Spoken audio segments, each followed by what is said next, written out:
Now it's my pleasure to introduce Mike McCabe, who's been an advocate for democracy for decades. He ran the Wisconsin Democracy Campaign for 15 years and now runs a group called Blue Jean Nation. Mike McCabe.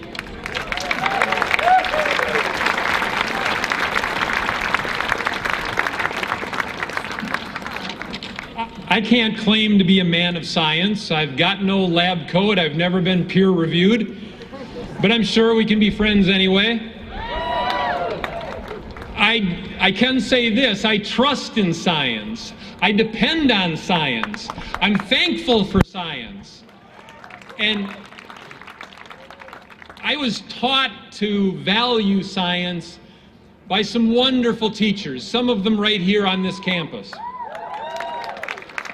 But I'm not ashamed to say that when I reflect on my most influential teachers, 2 of them did not have high school diplomas.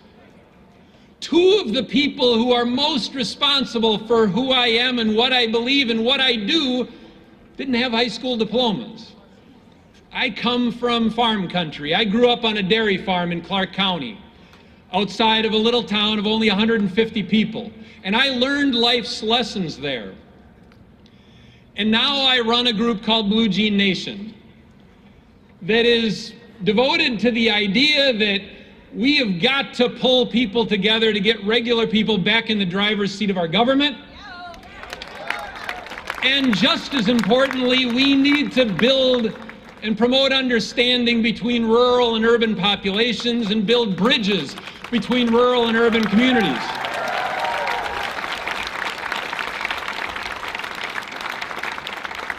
Blue Jean Nation has a statement of principles that we call our common creed.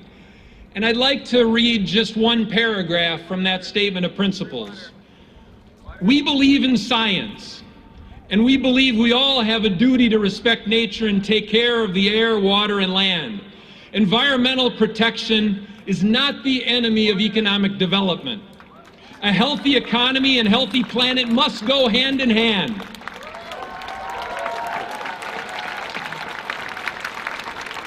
We believe there are 3 bottom lines in business. A truly productive and successful company is one that is financially profitable, one whose workers and customers are treated justly and well, and one that is a responsible steward of natural resources.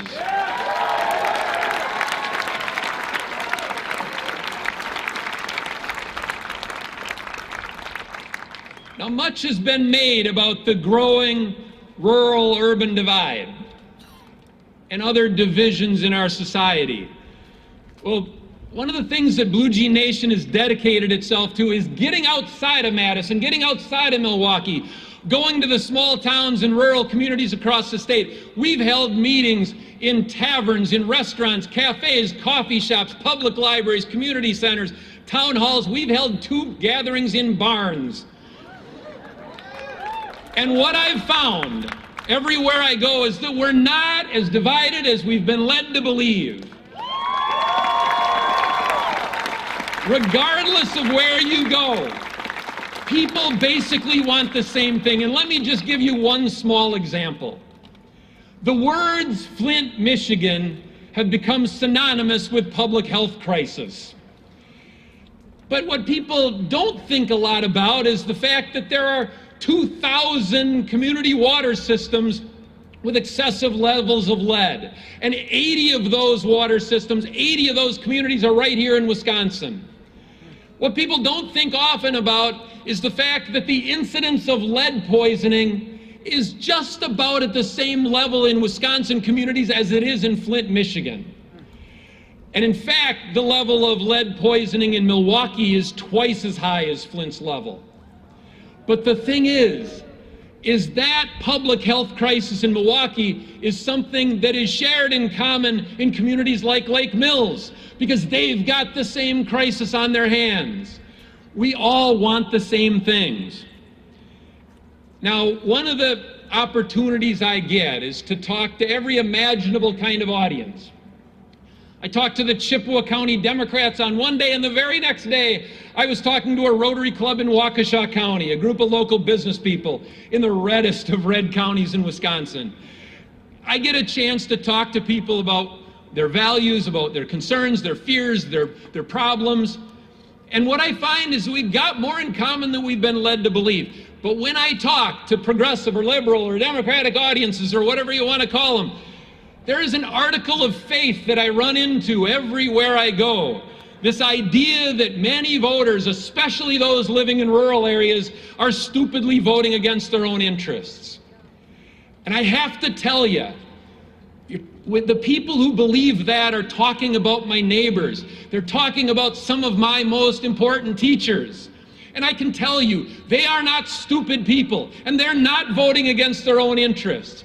It is true enough that you may see their interests differently than they see their interests, but you can't impose your own definition of their interests on them. Instead, we need to go out to those communities and we need to ask them how they see their interests. We got to listen to what they're saying, the struggles that they face, and we've got to make science go to work for their interests.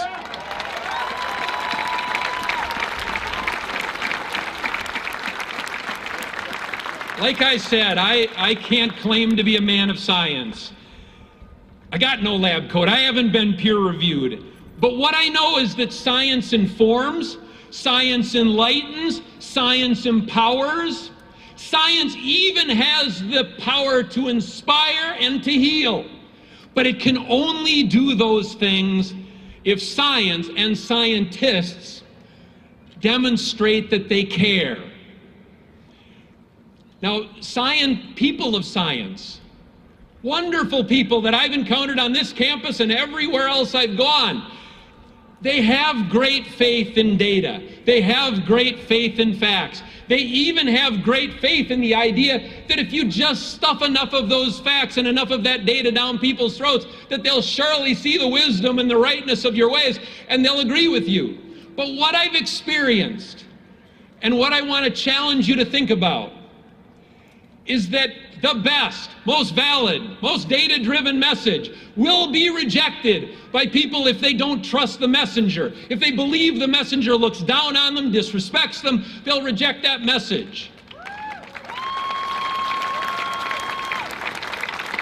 When facts, when data collides with values, my experience is that people will discard the facts and they'll hold tight to their values.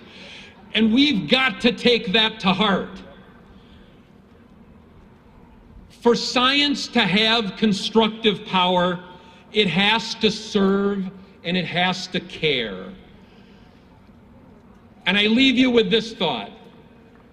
What my travels have taught me, what my opportunities to share time and listen to so many people in so many out-of-the-way places in Wisconsin and beyond our borders, what it's taught me is that people don't care how much you know unless they know how much you care.